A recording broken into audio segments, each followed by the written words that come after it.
Crapulet, temps, de commencer ce cycle de conférence du semestre d'automne avec notre première invitation, première invitée, Sylvain Laurence. C'est R&B, en fait, Rainer qui va se charger de dire 2 3 mots introductifs par rapport à cette venue.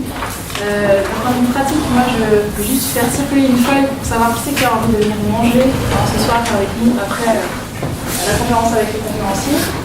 Et puis un mot encore pour vous dire que notre conférence elle est filmée avec l'accord de Sylvain Laurence. Comme la majorité de nos conférences passées, vous pouvez aussi retrouver sur notre lien Crapodcast sur le site Unil Crap. Alors, bonne conférence. Ok, juste très rapidement, Sylvain Laurence est déjà venu en fait au Crapule, on a regardé pour vérifier la date dans nos archives, c'était il y a 4 ans et demi déjà, donc nous parler d'une recherche précédente, un ouvrage sur la façon dont les hauts fonctionnaires avaient pu cadrer les thématiques migratoires. Et voilà, il revient maintenant donc nous parler des courtiers du capitalisme. Il est maître de conférence à l'école des études en sciences sociales. Il était à Limoges à l'époque, donc un petit changement. Et puis associé donc au centre de recherche Georges Simmel. Ah non, c'est plus le cas. Au CSE, d'accord. Au CSE et au CURAP, j'ai vu aussi associé. Voilà.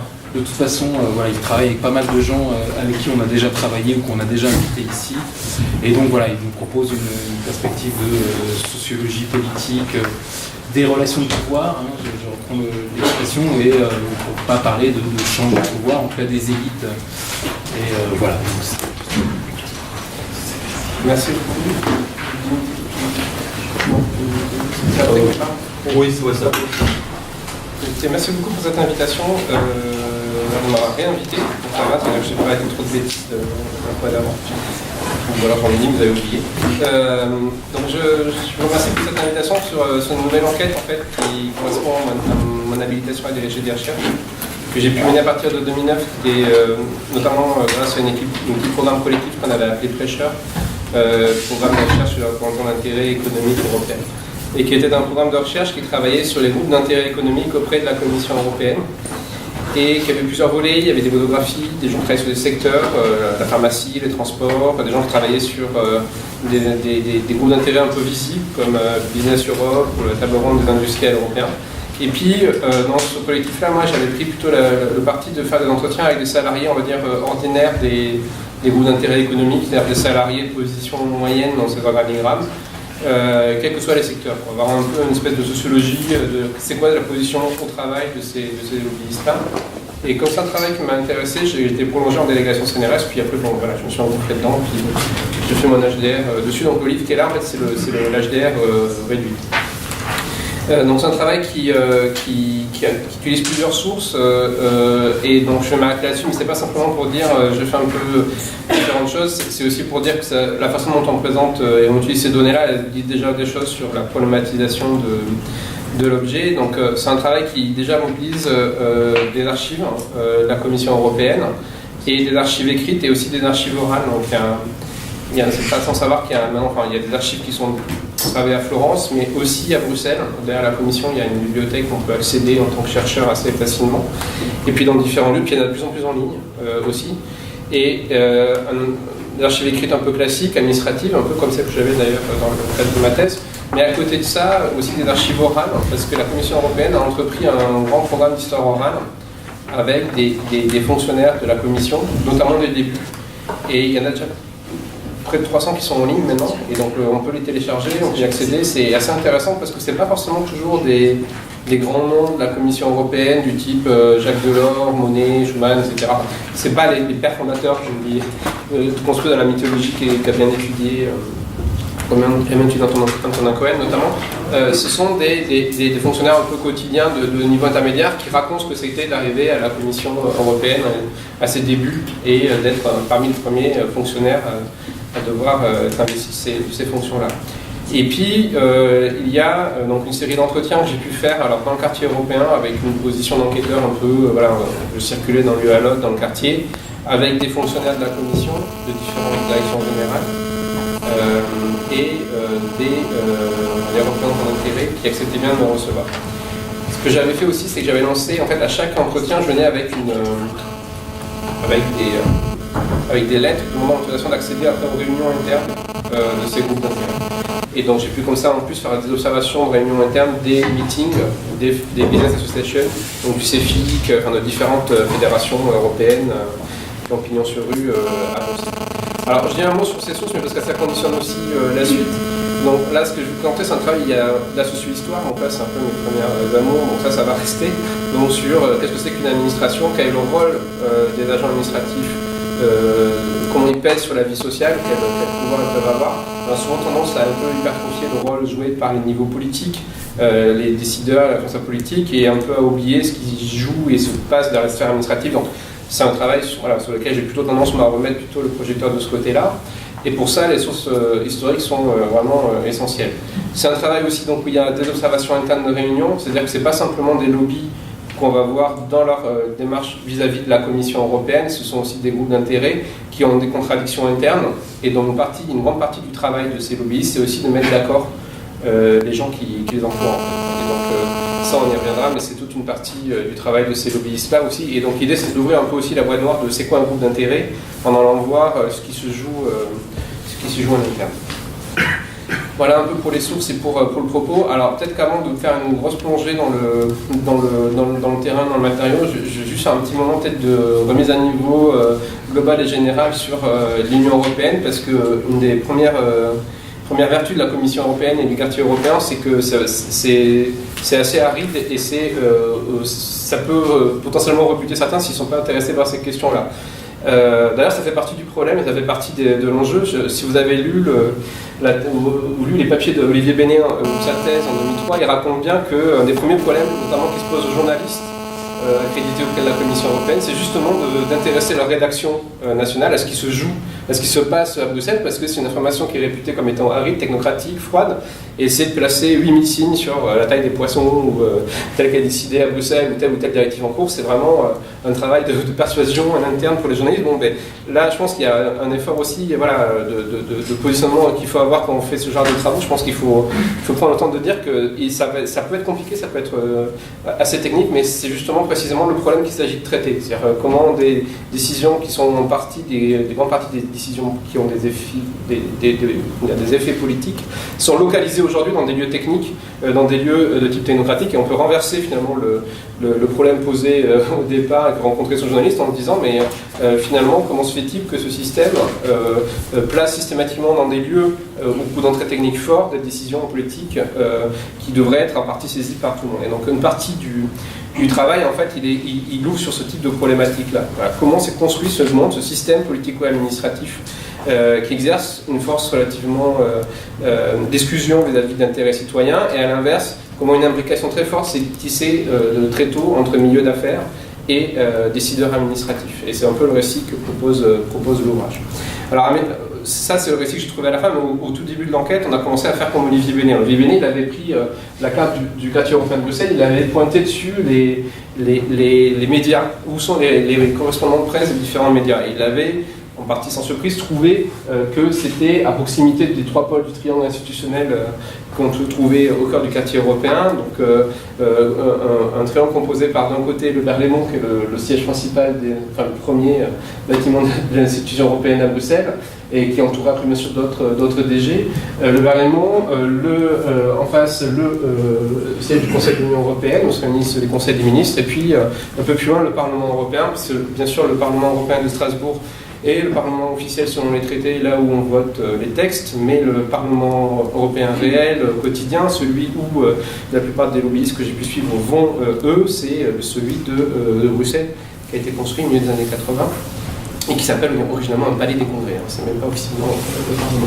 Donc là, on avait commencé à faire pareil pour les groupes d'intérêt patronaux, avec un collègue de l'ULP qui s'appelle Mathieu Vintry-Kungen et un collègue de Limoges, Francis Marchand. On avait commencé à faire des cartes et à essayer de pointer dessus où étaient les fédérations professionnelles, les business associations depuis les années 70. Et là aussi sans surprise, donc là c'est la situation en 73, on les trouve à proximité très vite des bâtiments du Parlement européen, autour du rond-point Schuman, donc ça c'est assez connu. Il y a un papier dans Acte là, qui résume un peu tout ça, mais ces évolutions, mais on a décrit un peu comment le quartier s'était constitué. Donc là c'est la région Bruxelles-Capitale, donc il y en a dans le quartier, mais il y en a bien sûr autour. Ça c'est la situation en 73, ça c'est la situation en 91, et ça c'est la situation en 2009. Donc c'est assez rapide de voir juste visuellement l'explosion, l'augmentation du nombre de fédérations professionnelles, mais aussi de think tanks, de groupes d'intérêt économique qu'on trouve sur la région de Bruxelles. Une simple approche géographique déjà amener ce genre de résultats. Simplement, quand on fait ce genre de projection, en fait, c'est complètement, comment dire, c'est un côté un peu artificiel et rapidement artificiel, parce qu'on ne comprend pas vraiment qu'est-ce qui se cache derrière les points. Alors je donne un seul exemple, en fait, si un gros point c'est 10 fédérations patronales, un de mes 10 gros points c'est cette fédération-là, donc c'est IMA Europe, c'est le groupe d'intérêt qui défend les métaux en poudre, le talc, etc. Sauf qu'en fait, IMA Europe, c'est une association ombrelle, une association de droit belge, AISBL, association internationale sans but lucratif, car le droit belge a toujours été plutôt libéral par rapport aux installations d'opérateurs étrangers, y compris des pays avec un statut à part, des années 1919.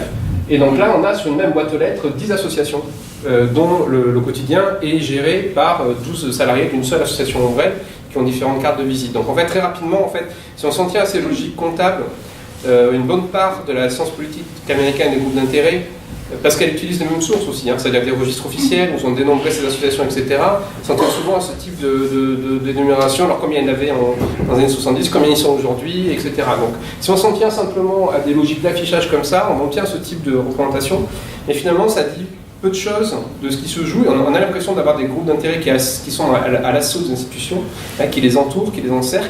Mais ce que défend un livre aussi, c'est l'idée qu'il faut sortir cette métaphore de l'encerclement pour comprendre ce qui se joue. Alors, première étape dans ce processus, c'est d'abord de comprendre qui sont ces acteurs, qui sont derrière ces points. Donc sur un même plan, on va trouver des choses quand même qui ont souvent pas grand-chose à voir. On peut trouver à Bruxelles des acteurs très différents, notamment des fédérations patronales nationales, donc les bureaux à Bruxelles, du MEDEF et des MEDEF équivalents nationaux. On va retrouver, y compris pour la France, des bureaux bruxellois de la CGPME, qui est la Confédération des PME, et de la FEP, etc. Jusqu'ici, c'est à peu près facile à saisir. Après, on va trouver des chambres de commerce, alors qui sont, pour certaines, des chambres de commerce. Il y a plusieurs types de chambres de commerce. Il y a des chambres de commerce qui sont des émanations des représentations consulaires, donc l'US Chamber of Commerce par exemple pour les États-Unis, mais qui sont finalement moins nombreuses que des chambres de commerce, là aussi déposées sur association. C'est plusieurs firmes qui se mettent ensemble et sous un pavillon national revendiquent la représentation, par exemple des firmes américaines. Donc AMCAM-EU, American Chamber of Commerce of EU par exemple, British Chamber of Commerce, Swedish Chamber of Commerce, on peut en retrouver comme ça toute une panoplie. La plus connue, donc, c'est AMCAM-EU, parce qu'elle représente les intérêts des plus grosses compagnies américaines. Donc là, je vous mets la liste des membres de AMCAM-EU. Et donc là, vous allez retrouver Goldman Sachs, Microsoft, Merrill Lynch, Philip Morris, sans surprise, les plus grosses firmes américaines. Mais ce qui est important déjà pour garder, pour complexifier d'emblée le modèle, c'est de comprendre que ces gros lobbies-là sont aussi des lieux qu'on va venir lobbyer. C'est-à-dire plus d'un tiers des membres sont des boîtes de consulting, en fait, si vous regardez. Donc c'est un lieu où à la fois on défend les firmes américaines, mais où bien sûr des boîtes de consulting voient bien l'intérêt d'infléchir la position officielle de l'association qui défend toutes les firmes américaines pour que, après la Commission européenne, lise des papiers qui reflètent leur position. Voilà. Donc là il y a tout un jeu aussi de poupée gigogne, c'est-à-dire dès qu'on commence à regarder qui sont derrière ces façades, on va retrouver des acteurs des firmes, mais on va retrouver des consultants qui travaillent pour d'autres firmes. Donc c'est un jeu de régression comme ça un peu à l'infini si on part du côté des mondes privés. On va aussi trouver des bureaux d'entreprise en direct, donc Microsoft qui a son propre bureau avec 6 salariés. On va trouver des boîtes de relations publiques, on va retrouver des think tanks, des fondations, et on va aussi retrouver, parce que c'est devenu un marché, la représentation d'intérêt, des boîtes de portage, donc des entreprises de portage. Donc, par exemple, Kellen Europe, si on veut monter un groupe d'intérêt des anciens chercheurs suisses, on peut aller voir, plutôt que de déposer nous-mêmes une association, ce qui est un peu compliqué, etc., on peut aller voir Kellen Europe qui a un staff qui est spécialisé dans ce type de représentation d'intérêt, et donc ils vont mettre à notre disposition une boîte aux lettres, s'occuper de déposer les statuts. Ils ont des salariés qui vont avoir des cartes de visite avec le logo de l'Institut de Lausanne qui vont représenter nos intérêts, etc. Et comme ça, on a maintenant une véritable professionnalisation de la représentation d'intérêt, quitte à avoir même une disjonction entre les gens qui représentent et les associations par avant, si on veut. On appelle ça des momies dans le langage indigène. C'est des associations qui n'existent et qui ne se réveillent que quand le donneur d'ordre, enfin les clients, c'est-à-dire nous, dirions à notre lobbyiste, va aller voir la commission, il y a un texte qui peut nous affecter. Donc là on s'en rend compte très rapidement quand on prend des rendez-vous pour faire du terrain, c'est-à-dire que des fois, on se retrouve face à des lobbyistes qui ont 8-10 cartes de visite différentes, mais sur des sujets très différents, les enzymes, la bière, les cartons, etc., et qui changent le poster derrière eux durant l'entretien, parce que vous l'avez demandé à l'entretien en rentrant par les enzymes, donc il met le poster enzyme et il joue Monsieur Enzyme. Et quand il va à la commission, il prend la carte enzyme, mais si demain il a un rendez-vous pour un autre, voilà. Donc dans ces boîtes de portage, on a des professionnels de la représentation d'intérêt, et donc une firme en général peut activer tous ces leviers-là de représentation et faire du multiniveau. C'est-à-dire qu'il faut passer aussi derrière cette espèce de représentation d'une nuée de points. Finalement, c'est ce qu'on fera tout à l'heure, si on prend les 800 plus grosses firmes mondiales, on va retrouver les 350 mêmes qui sont représentés à Bruxelles, mais sous plein de formes différentes. Une fédération professionnelle, un think tank, une table ronde, un bureau en direct, une entreprise de relations publiques, etc.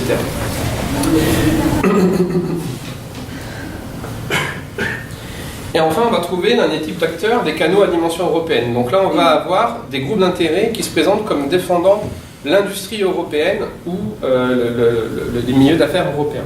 Donc il y a les clubs les plus connus, enfin les structures les plus connues. Donc c'est d'abord l'European Roundtable, donc ça vous l'avez dans tous les documentaires un peu critiques sur le lobbying à Bruxelles, on parle de l'ERT, qui est une table ronde en fait de PDG, créée à l'initiative de la Commission au milieu des années 80, et qui est censée exprimer la voix des industriels européens par rapport à la Commission européenne. Quels sont les grands projets d'infrastructure, quels sont les grands projets à mettre en œuvre pour l'Europe, etc. Vous avez aussi Business Europe, qui est la confédération européenne des différents patronats, c'est l'ancien UNICE, qui donc existait déjà auprès de la CECA, qui a été déménagé à Bruxelles et représente les différents MEDEF européens. À côté de ces clubs un peu plus connus, on va retrouver une nébuleuse de plus de 1200 fédérations européennes de business associations qui sont au format européen. 1200, c'est le chiffre que donnait Justine Greenwood dans ses travaux.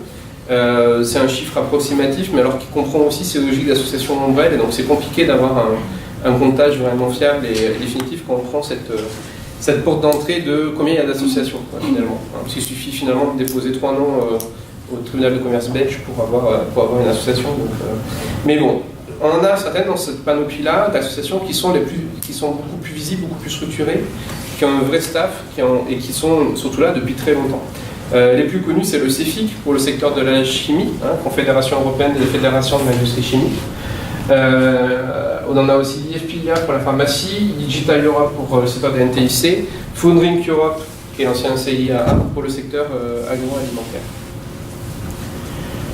Donc voilà, ça c'est pour vous donner un petit peu des bases. Après, ça va aller. Voilà, je vais pas me.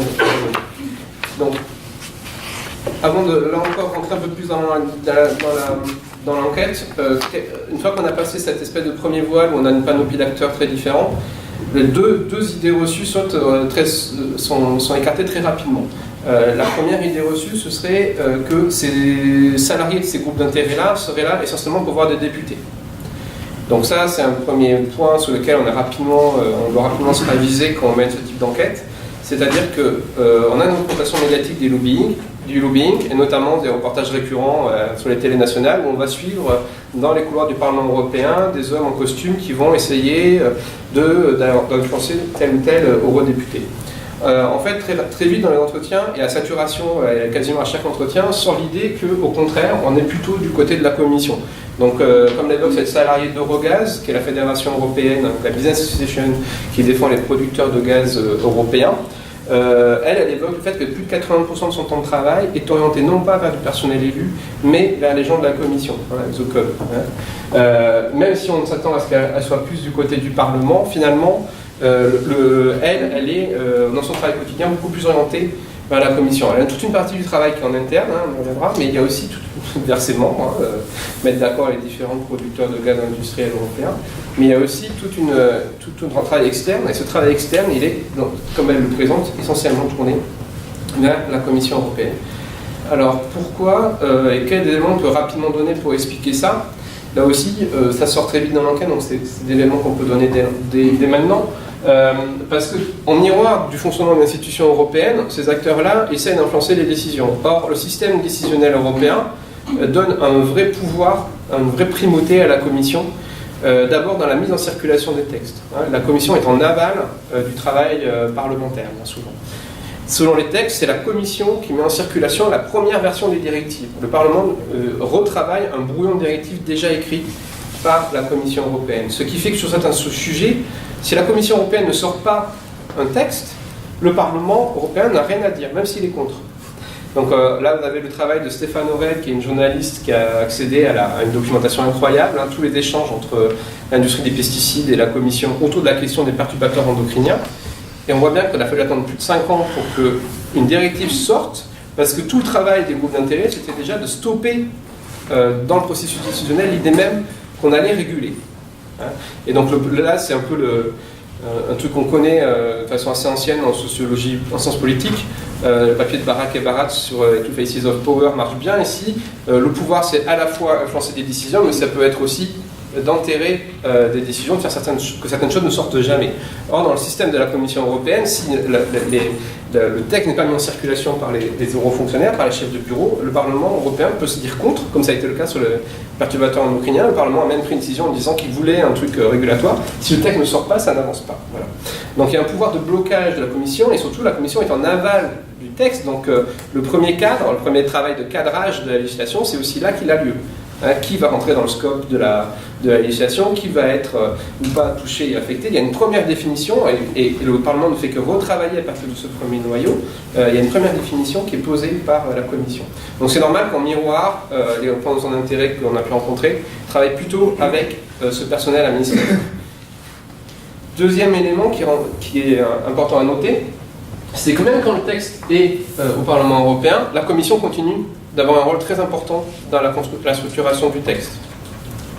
C'est-à-dire que dans son moment parlementaire, la Commission donne un pouvoir très fort aux fonctionnaires des assemblées, bien sûr, qui, comme dans tous les parlements, aident à la préparation des textes, mais aussi dans un moment un peu de dialogue avec l'institution suivante, qui est le Conseil de l'Union européenne. Quand le texte a été validé par le Parlement européen, il part au Conseil de l'Union européenne, où les conseils des ministres vont le reprendre, etc. Et il faut que la version soit la même pour que le texte soit adopté. Un peu comme quand il y a 2 chambres parlementaires qui discutent autour d'un texte. Bon.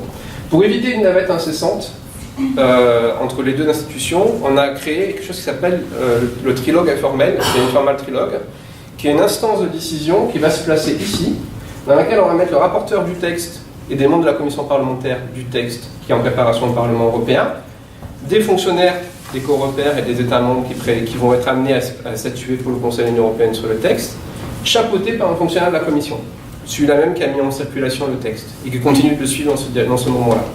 Ce qui fait que quand vous êtes un lobbyiste, si vous avez tissé un lien privilégié avec un chef de bureau qui suit une directive, quand la directive arrive ici, le chef de bureau continue de la suivre. Donc vous avez toujours un intérêt important à avoir entretenu et maintenu ce lien-là, parce que le moment parlementaire est aussi inséré dans une forme de Sénat où les bureaucrates, les personnes non élus, sont prépondérants et très importants.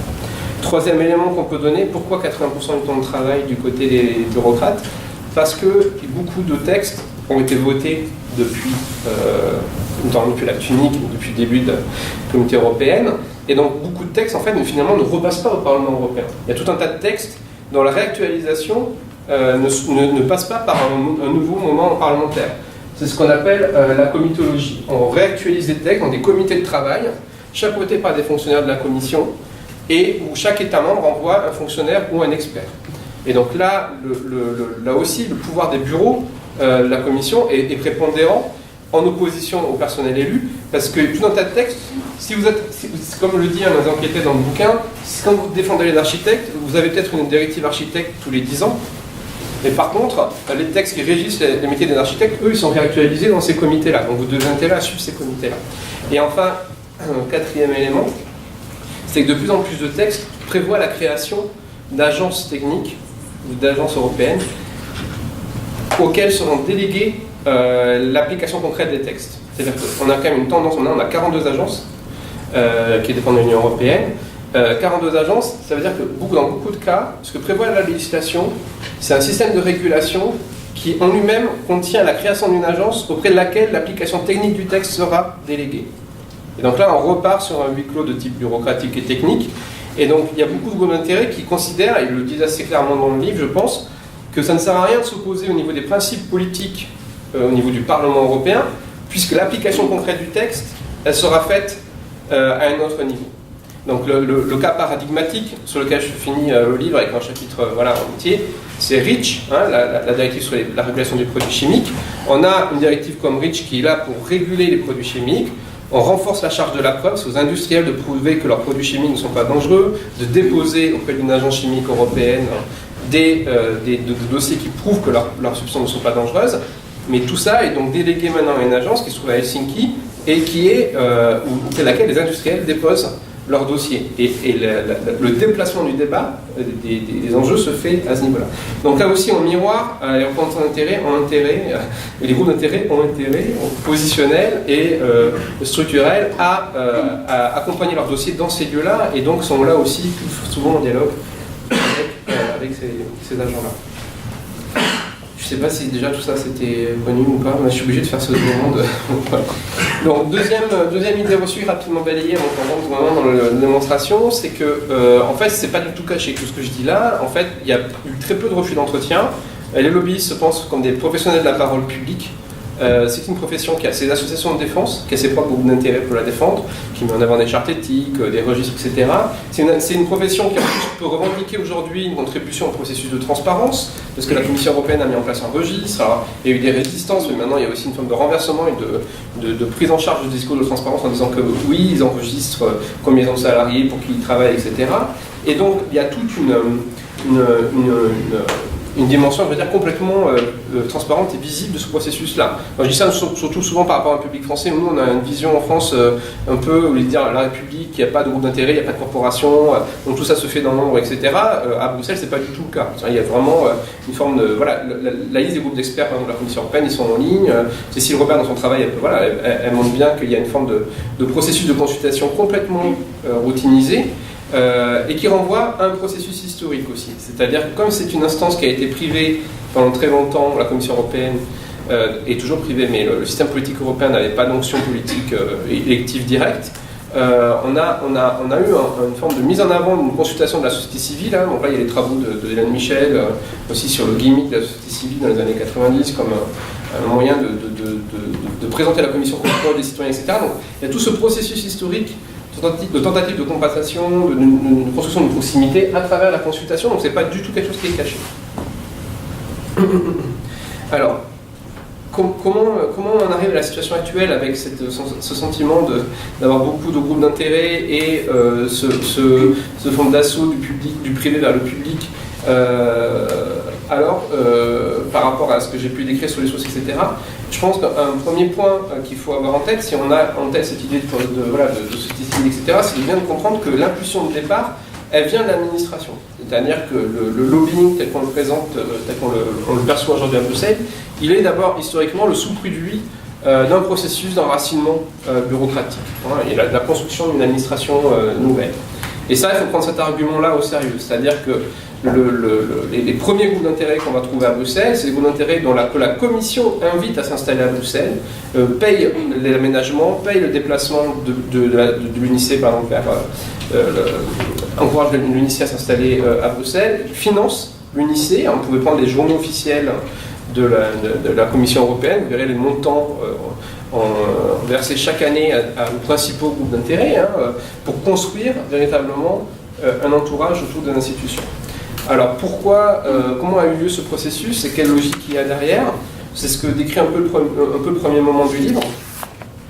En fait, on se rend compte qu'il y a au tout début de cette administration européenne une forme de fragilité. C'est-à-dire si on s'en tient à une analyse déjà connue sur le rôle joué par les milieux transatlantiques, les milieux d'affaires, dans la construction d'un pôle européen, d'une dynamique un peu transnationale des échanges à l'échelle continentale, avec le sillage du plan Marshall derrière, etc. Bon, si on s'en tient aux différentes conférences du patronat transatlantique, au moment des sommets de type traité de Rome, et avant ça, les différentes conférences qui ont précédé, on pourrait avoir l'impression d'une espèce de processus continu d'européanisation et d'ouverture. Mais une fois que le traité de Rome est signé, il y a une autre histoire qui se déploie et qui est une histoire qui est beaucoup plus sourde, qui est en sourdine, qui est l'histoire de la construction d'une administration. Et cette histoire-là, elle ne renvoie pas complètement aux mêmes temporalités et aux mêmes logiques que celle des grands sommets où on va retrouver des acteurs plaidant pour l'Europe, etc. Donc là, il faut sortir un peu de l'histoire des grands hommes, mais si on rentre un peu dans ces niveaux un peu plus infra au niveau administratif, on s'aperçoit qu'il y a une forme d'incertitude dans le processus d'enracinement de la commission qui explique beaucoup de choses sur la situation actuelle. Donc l'exemple que je donne notamment, c'est ce garçon, donc Jean Durieux, qui est un fonctionnaire de la DG Marché Intérieur dès les années 58, c'est un des tout premiers, hein, donc avant ça il était, si ma mémoire est bonne, fonctionnaire belge, hein, il bascule au niveau de la commission, et lui il est en charge de l'industrie, et donc il raconte qu'en fait la première difficulté qu'il a à l'époque, on lui commande des études en lui disant aidez-nous à orienter quelle va être la position de la Commission en matière de politique industrielle européenne, notamment combien de voitures sont fabriquées en Europe chaque année. Et lui, il doit venir construire ce type de notes avec des données. Et ces données-là, en fait, il a beaucoup de mal à les rassembler. Ça peut sembler tout bête, mais combien de voitures sont produites en Europe chaque année, combien de pâtes alimentaires, je donne un exemple, sont produites chaque année en Europe. C'est pas si simple parce que ça suppose que vous ayez un fonctionnaire qui appelle les différentes administrations des États membres, les ministères de l'industrie de chacun des États membres, avec des nomenclatures différentes, des langues différentes, et qui essaye d'agréger ces données-là pour construire et accumuler des données techniques sur l'économie. Or, la plupart de ces interlocuteurs, et ça il le décrit bien, la réponse était ne vous mêlez pas de politique industrielle. Là, si on est un peu weberien, on voit bien que des monopoles administratifs institués sur les activités économiques ne se laissent pas comme ça empiéter par une nouvelle administration à prétention supranationale qui viendrait lui soutirer des prérogatives en matière de politique industrielle. Et là, il y a un jeu qui se rejoue d'ailleurs un peu sur l'euro, et la thèse de Julien Dufour sur la construction de l'euro montre bien comment on ne peut pas construire l'euro si à un moment donné on n'a pas les gouverneurs des banques centrales qui sont convaincus au niveau national et on arrive à l'associer au processus. Donc c'est comment on va avoir une nouvelle administration qui, pour s'imposer, et notamment construire déjà des indicateurs de base, va essayer de se construire une légitimité à intervenir sur les questions économiques. Et la nécessité là, ici, c'est de construire aussi des données statistiques purement pour pouvoir, même ne serait-ce que produire une politique. Hein. Donc ça, Bourdieu parle de capital administratif à base technique, hein, pour désigner comment les administrations qui ont réussi, ce sont celles qui ont pu accumuler des capacités à mettre le monde en nomenclature, en statistique, en données chiffrées, etc. Mais donc là, on voit bien une administration qui est privée de ce capital administratif à base technique à ses débuts, et qui va essayer de le constituer en partie en contournant les États membres. Parce que la solution que va trouver ce garçon très rapidement, c'est de faire des groupes d'experts, des groupes d'études, dans lesquels il va convier des gens des différents patronats nationaux. Mais le problème là aussi, c'est que selon lui, ces acteurs qu'il invite sont, comme il le mentionne dans cette note pour son commissaire, pris dans des susceptibilités nationales, n'ont pas forcément des compétences qu'il faut en économie. Et donc là, il y a vraiment l'idée que la Commission doit préparer par un terrain d'imprégnation, de quasi-propagande vers les milieux économiques, va préparer le terrain et expliquer en quoi le projet européen, du point de vue économique, est bon pour une partie du patronat européen. Alors bien sûr, dans ce processus-là, les agents de la Commission, ils peuvent déjà compter et s'appuyer sur les fractions des milieux d'affaires qui étaient porteurs du projet européen initialement. Mais là, le problème, c'est que quand on parle de réguler tous les secteurs économiques dans tous les pays membres, hein, les 6 de départ, ça suppose d'associer aussi des patronats qui sont beaucoup plus dans un dialogue, on va dire, soutenu avec leur propre ministère de l'Industrie, voire même qui sont des formes de monopole. Et donc là, il y a une dynamique nouvelle qui doit être impulsée. Donc là, le premier registre de représentation d'intérêt, en fait, c'est cet annuaire de 1960, hein, c'est pas les registres de transparence qu'on a maintenant, c'est la Commission qui va essayer de recenser les acteurs qui, autour d'elle, pourraient jouer le rôle d'interlocuteurs avec des milieux d'affaires européanisés. Donc là, le problème, c'est comment on crée des groupes d'intérêt à la bonne taille, en fait, à la taille européenne, groupés à 6, comme on dit à l'époque. Le problème qu'on a, c'est qu'ont ces agents, c'est que d'un côté, ils ont des fédérations internationales, hein, donc les producteurs internationaux de fleurs, par exemple. Ils ont des fédérations nationales, les producteurs suisses de fleurs ou les producteurs belges de fleurs. Ils ont des fois un contact sur Bruxelles, un avocat qui veut bien servir de relais pour l'industrie du textile, mais qui n'est pas forcément. Et donc, comment on fait émerger ce niveau européen? Et dans ce premier annuaire, on voit bien comment on fabrique des interlocuteurs, mais avec des choses qui sont de nature très différente. Là, dans 43% des cas, les premières fédérations européennes qui sont mentionnées dans ce registre des intérêts, fabriquées par les fonctionnaires, dans 43% des cas, les fédérations européennes, ce sont en fait des noms sur les boîtes aux lettres. C'est-à-dire qu'en fait, elles ont leur siège dans le le siège de la fédération belge. La fédération belge prête ses locaux et met en plus une petite boîte postale pour ce qui va être une association européenne. Et donc, beaucoup des premières fédérations patronales européennes vont avoir... Ah oui, ça c'est une autre idée, quoi. Putain, je reviens en arrière. Donc, l'annuaire aussi, il est intéressant, c'est qu'il est fait sous pression parce que la Commission européenne a un intérêt urgent à avoir ce type d'interlocuteur dès 1960, parce que la Commission, notamment sous l'impulsion de Marjolin, a embauché un cabinet de lobbyistes à Bruxelles, à Washington, pardon, pour convaincre les États-Unis du fait que la Commission européenne sera l'interlocuteur unique pour les négociations du GATT. Et donc d'un côté, il faut qu'ils construisent des études pour construire une politique industrielle européenne en ayant des statistiques, et de l'autre côté, ils ont des ambitions diplomatiques qui va être de dire négocions avec les États-Unis pour, on va dire, créer un marché ouvert, etc., mais en ayant ce lieu de passerelle unique qui serait la Commission. Et donc les négociations du GATT, ça fonctionne de façon assez particulière, c'est que vous avez des grilles de produits, reprises d'une grille du BIT et de l'ONU, qui classifie, c'est la grille SIC, c'est une grille de standards industriels de classification, qui classe les produits par item, et en fait, de chaque item, il faut que les négociateurs du GATT arrivent aux négociations en ayant mis combien sont fabriqués, par exemple, je sais pas moi, d'ampoules en Europe, combien sont fabriqués d'ampoules aux États-Unis, et après on va discuter sur les importations et exportations.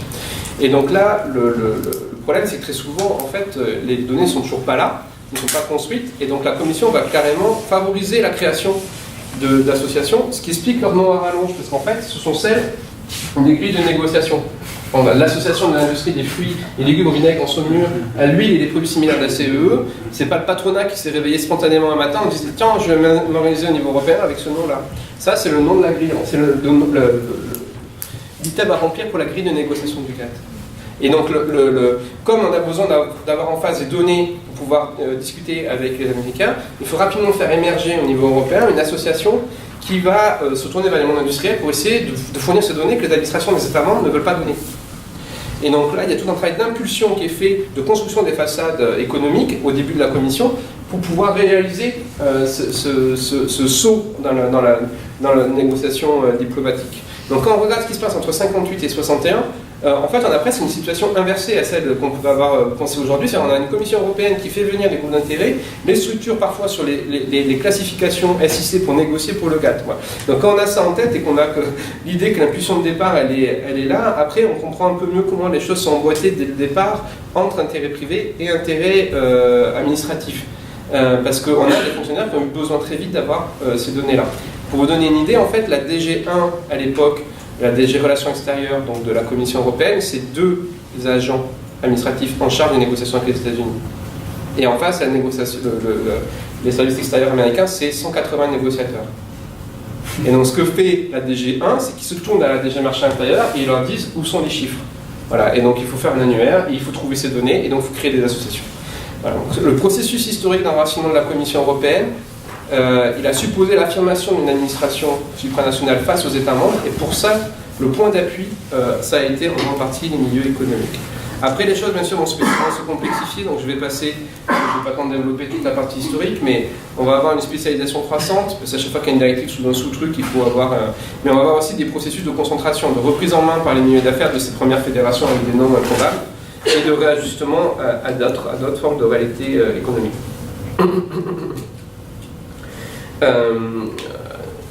Les fédérations patronales type européennes dans les années 70, ça va rester essentiellement, une fois que ce dynamique-là est lancé, des confédérations. C'est-à-dire que pendant très longtemps, jusqu'aux années 90, on va avoir une confédération patronale européenne qui regroupe la fédération patronale sectorielle belge, allemande, suisse, etc.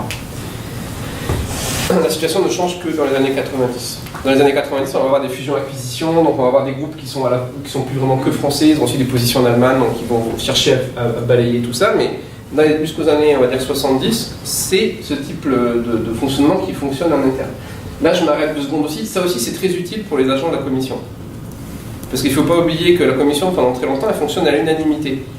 Et donc, un fonctionnaire européen, si on reprend le schéma tout à l'heure, qui met en circulation une directive dans le circuit décisionnel, si quand sa directive elle arrive au Conseil, les Allemands disent non, mettons je fais une directive pour réguler les produits chimiques, je la mets en circulation, quand elle arrive au Conseil, si les Allemands disent non, ma directive elle est flinguée. Donc le principe de base qui très rapidement va avoir lieu au niveau européen, c'est que les fonctionnaires vont utiliser ces fédérations comme des plateformes de crash test. Elles vont envoyer les brouillons des directives en gestation directement aux fédérations, voire venir les présenter devant toutes les fédérations. Moi j'ai assisté comme ça à des réunions où encore aujourd'hui, les fonctionnaires européens viennent présenter les projets de directives et voir comment l'industrie réagit, quoi. Où est-ce que ça va. Bon. Et donc là, on a une espèce de préfiguration de ce que pourra être la réaction du Conseil des ministres. Parce que si les Allemands sont contre, on se doute bien que BASF, par exemple, va aller voir le gouvernement allemand et faire bloquer la directive au niveau du Conseil. Donc autant gagner du temps et aller voir directement ce que pense le patronat allemand de la chimie. Donc ces fédérations-là sont très précieuses parce que d'un côté, elles donnent le son de cloche de tous les pays et en plus, elles proposent déjà une synthèse en partie européanisée. Donc là, il y a quelque chose qu'il faut avoir en tête, c'est comment des logiques de productivité administrative aussi s'accommodent très facilement de ce type de structuration-là. C'est-à-dire que quand je suis un fonctionnaire et qu'on me donne pour tâche de faire avancer tel ou tel projet, que je vais être évalué ma capacité, mon habilité à mener bien ces négociations jusqu'au bout, l'existence de plateformes comme ça européennes, c'est pas simplement que ça va me donner des chiffres pour le jour du GATT ou pour des négociations, c'est aussi que ça me donne des positions, ça fonctionne comme un conseil des ministres en miniature, et ça me donne des positions, une préfiguration de ce que va être la position de l'industrie. Cette structure-là, elle marche tellement bien qu'on va avoir une extension de ce modèle-là dès qu'il y a des nouvelles intégrations. C'est-à-dire que quand les Espagnols vont essayer d'adhérer au marché européen, quelques années avant, on va avoir des fédérations nationales qui commencent à apparaître dans les organigrammes de ce type de confédération. C'était amusé, c'est pas vraiment un mot, à compter le nombre de membres de ces confédérations depuis les années 60. Et on voit bien comment petit à petit, les fédérations qui regroupent que les 6 pays de départ, elles deviennent de plus en plus minoritaires. Et plus ça avance, plus on a des fédérations qui comptent de plus en plus de membres. Et à la fin, on a des fédérations qui souvent ont plus de 15 membres. Aujourd'hui, on trouve encore des fédérations avec 57 membres, des membres canadiens, etc. parce que le niveau national est un peu sauté. Donc voilà. Donc, pour résumer, donc on va avoir des associations européennes qui fournissent à la Commission une synthèse des points de vue de l'industrie à travers la synthèse de positions d'associations nationales. Ça fonctionne en miroir donc, dans le Conseil des ministres. Cela garantit aux fonctionnaires de la Commission d'éviter d'avoir face à eux un contre-lobbying. Et ça permet aussi à ce patronat-là, autre processus historique, de comprendre de mieux en mieux comment fonctionnent les institutions. Et donc là, il faut bien garder en tête qu'on est encore dans les années 80. On a une étude récente là, de Rav Blazer qui montre que plus d'une ONG sur 2 sur Bruxelles s'est installée à Bruxelles que dans les années 90. C'est-à-dire que dans tous ces premiers moments de la construction européenne, on n'a que ce huis clos-là en fait. On a quelques associations environnementales, je donne des noms là aussi, dans les années 70, notamment des confédérations environnementales allemandes. Mais la dynamique de construction de cette administration, elle se fait dans ce huis clos essentiellement entre on va dire, organisation professionnelle et administration. Ce qui change un peu progressivement, ça va être une série de fusions-acquisitions qu'a bien montré d'autres auteurs comme Defresne, qui fait qu'aujourd'hui, les groupes, en fait, comme France Télécom, c'est l'exemple qui marche très bien. On a un groupe qui est d'opérateurs France Télécom français, qui va racheter des positions en Allemagne, au Royaume-Uni, etc. Et de plus en plus de secteurs, cette logique de concentration, de construction de champions européens, fait que dans les fédérations, les grands groupes ne veulent plus avoir cette espèce de filtre des fédérations nationales. Elles ne veulent pas avoir à cotiser à chaque fédération patronale nationale, il faut n'avoir qu'un pouvoir indirect sur la confédération européenne. Donc dans plus de 70% des cas aujourd'hui, ces confédérations européennes, elles acceptent des adhésions directes de firmes multinationales. Mais ce qui est intéressant, c'est que c'est des firmes multinationales, ça ne veut pas forcément dire de firmes européennes par ailleurs. C'est-à-dire que, si vous prenez la Confédération européenne des machines-outils du bâtiment, vous avez Hitachi qui est un membre japonais, vous avez Caterpillar qui est canadien ou américain, je ne sais jamais, vous avez tout un tas de grands groupes comme ça qui parce qu'ils sont adhérents à ces fédérations européennes, parce que par exemple ils ont une antenne en Europe, certaines associations permettent ce type de montage-là, vont voir leur position exprimée auprès de la Commission dans des termes européens. Or, il faut vraiment avoir en tête que sur tout un tas de sujets, en fait, c'est le personnel de ces fédérations patronales-là qui est en lien direct avec les chefs de bureau, mais il y a quasiment, il n'y a pas d'activation permanente de d'autres niveaux de représentation politique. C'est-à-dire, avec le temps, c'est constitué à Bruxelles, un espèce de milieu d'affaires où on a donc des fonctionnaires permanents de la Commission européenne, notamment des AD, administrateurs, qui ont face à eux un staff des business associations européennes, de ces fédérations patronales européennes, qui sont là eux aussi des permanents de Bruxelles. Mais les niveaux au-dessus, et ça c'est peut-être une vraie différence avec les niveaux nationaux, en partie je pense, c'est que les niveaux au-dessus ne sont pas du tout sur Bruxelles, ne sont là que par intermittence ou ne sont là que peu de temps. C'est-à-dire que là, c'est les travaux de Jodorowsky qui montrent par exemple comment les commissaires européens sont souvent puisés dans les champs politiques nationaux. Hein, donc c'est Moscovici pour la France, c'est des gens Barnier, des gens qu'on va aller, qui continuent une carrière politique puis repartiront sans doute dans l'espace national, hein, Delors, des gens comme ça. Et on a après, en face des PDG qui eux ne sont pas du tout en permanence sur Bruxelles. Le président d'une confédération comme le CIFIC, c'est le PDG d'un grand groupe chimique, mais il est d'abord PDG d'un grand groupe chimique. Et il vient sur Bruxelles que quand la confédération l'appelle en lui disant il faut aller voir le commissaire européen de tel secteur parce qu'il y a un problème avec notre industrie. Donc le modèle que j'essaie de décrire dans le livre, c'est un modèle où des permanents de la représentation d'intérêt font face à des permanents de la bureaucratie européenne et n'active système de représentation politique, que ce soit les commissaires ou les PDG, que lorsque aucun consensus n'arrive à être trouvé dans cet espace-là, qui est un espace intermédiaire, technique et bureaucratique. Et il y a une mise en alerte des niveaux de représentation politique qui se fait à un autre niveau. Alors d'ailleurs, je me permets de préciser, c'est d'ailleurs ce qui explique que quand on parle de revolving door, vous savez, les portes tournantes, elles fonctionnent sur des plateaux très différents. C'est-à-dire, il y a des portes tournantes, vous avez le passage du privé au public permanent. Tous les commissaires européens qu'on voit passer, comme là, la dernière commissaire au climat qui est passée chez BMW, je ne sais pas si vous avez pas suivi ça la semaine dernière. Bon, en fait, les plateaux tournants, vous les avez à ces niveaux de responsabilité. C'est-à-dire, sur la scène de la représentation politique, vous pouvez avoir un ancien commissaire qui devient responsable Europe d'un grand groupe. Parce c'est un professionnel de la représentation politique des intérêts du point de vue institutionnel. Et après, vous avez les revolving doors, mais à d'autres niveaux, qui sont peut-être un peu moins visibles, mais qui sont sans doute tout aussi importants. C'est des gens qui sont en charge de l'administration et qui, en fin de carrière, par exemple, basculent de l'autre côté, ou en cours de carrière. Ou alors parce qu'ils étaient en cabinet, puis ils basculent. Ouais. Et alors, il y a un autre niveau, il y a un truc qui n'est même pas là, qui est celui des juniors, qui est, je commence à faire un stage d'1 an au Parlement, puis ou à la Commission, puis je bascule comme junior et consultant, etc. Donc, si ça vous intéresse, d'ailleurs, j'ai page 186 du livre, vous avez un petit échiquier sur à quel moment il vaut mieux sortir de tel endroit pour aller privé, public, tout ça. Mais donc, Bruxelles permet comme ça des carrières en palier et en jeu tournant, mais ce qu'il faut quand même garder en tête, c'est qu'il y a des niveaux un peu différents. Alors, on pourrait se poser la question de pourquoi les multinationales, finalement, continuent de garder un niveau européen, alors même qu'elles sont des multinationales. Pourquoi elles n'agissent pas en direct, par exemple. Bon, mais ça, je trouve que ça met de l'eau à mon moulin. C'est-à-dire que le maintien de cette façade européenne, elle a un sens, parce que ce qui se joue dans le lobbying, c'est pas simplement de l'influence politique, c'est cette proximité à l'administration.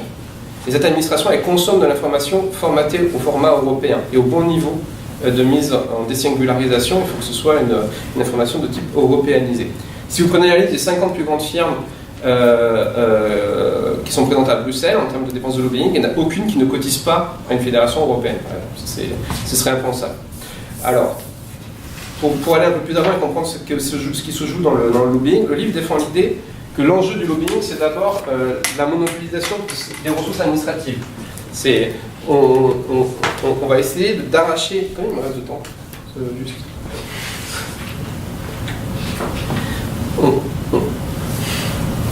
2 minutes. On va essayer de rester au plus près de l'administration pour obtenir des ressources. On mobilise de représentants d'intérêt, mais pour obtenir des ressources de type essentiellement bureaucratique, qu'elles soient financières, juridiques ou normatives. Alors, premier type de ressources, des ressources financières. Là, on va prendre la liste, c'est la liste des 50 groupes qui ont dépensé le plus de lobbying à Bruxelles, selon leur registre d'intérêt. Donc, imparfait, Goldman Sachs avait déclaré genre 27 000 € alors qu'ils ont dépensé plus de 7 millions, donc il y a intérêt à appeler à l'ordre, mais ça donne quand même une idée des tendances et des secteurs représentés. Donc ça, c'est la liste des 50 plus grosses firmes, des 50 firmes qui dépensent le plus d'argent à Bruxelles en 2013 en lobbying. Donc là, sans compter les frais salariés, le fait d'avoir un bureau, etc. Ça, c'est la liste des 25 firmes qui ont touché le plus de subventions publiques et de marchés publics de la Commission européenne en 2013. Et comme je vous aime bien, je vous mets en jaune ceux qui sont sur les deux listes. Ça vous évite d'aller à lire en détail. Et donc vous voyez qu'il y a très peu finalement d'entreprises qui ne sont pas des deux côtés du guichet. C'est-à-dire, oui, je viens faire de l'influence auprès de l'administration, mais d'un autre côté, je suis aussi quelqu'un qui touche des subsides financiers de cette administration-là. Et donc le lobbying, ce n'est qu'un moment dans une relation continue d'interdépendance entre l'administration et le champ économique. Je maintiens une position de proximité à l'administration pour obtenir des ressources qui me conforteront ma position dans le champ économique. Ouais. Donc là, il y a vraiment l'idée un peu qui est bien au centre du livre de Bourdieu sur les structures sociales de l'économie, que le marché est pétri d'administration, de droit, et qu'il n'y a pas de marché sans ces dimensions administratives. Mais là, c'est plus que frappant. C'est-à-dire qu'on a tout un tas de groupes dont il faudrait, comme ça, systématiquement rapporter l'argent qu'ils dépensent en lobbying, à ce que ça leur rapporte. Et là, dans les bilans comptables, on verrait que ce n'est pas une dépense, mais c'est un investissement. C'est-à-dire que là, ici, vous avez 4 500 000 euros dépensés par EADS sur la première ligne, tout là-haut, en 2013 en lobbying, mais d'un autre côté, il y a 243 millions d'euros de marché public. Donc si vous comptez en termes d'effet levier, c'est un investissement plutôt rentable, en fait. Hein. Et donc la dynamique, je veux dire, du lobbying, elle ne peut pas juste s'isoler à un moment donné, il faut comprendre ce qui se joue dans la relation continue entre les deux. Donc, il y a des ressources directes, donc celles-là, elles sont faciles à analyser, mais elles sont peut-être trop faciles et c'est peut-être trop rapide. Il y a d'autres types de ressources un peu plus dures à saisir et qui sont en jeu dans le lobbying et que nous suggère ce lobbyiste-là. Donc lui, c'est, je l'ai rebaptisé Eric Ponus, mais la confédération elle est bonne, donc c'est la confédération du papier industriel, donc c'est les papetiers industriels en fait. Et lui, il explique qu'il y a le bon et le mauvais lobbyiste. Hein, c'est un peu comme le bon et le mauvais chasseur. Pour se dire, je l'ai fait, elle appelle tout passé, effectivement, on passe à la préférence. Donc le bon et le mauvais lobbyiste. Donc le mauvais lobbyiste, c'est qui? Le mauvais lobbyiste, c'est celui qui, finalement, veut avoir la commission ou le Parlement avec la vieille version des années 70 en disant voilà ce que pensent les différents pays de telle ou telle directive en gestation. Le bon lobbyiste, c'est celui qui vient essayer d'aller voir la commission en essayant de soumettre un meilleur standard pour son industrie. Donc là, on est dans une autre logique. On est dans une logique d'anticipation de la régulation à venir. Donc ça suppose quoi? Ça suppose que la Confédération européenne n'est pas simplement la porteuse d'une position de type de principe sur l'économie, mais peut être le support à une exploration technologique pour améliorer les standards de l'industrie.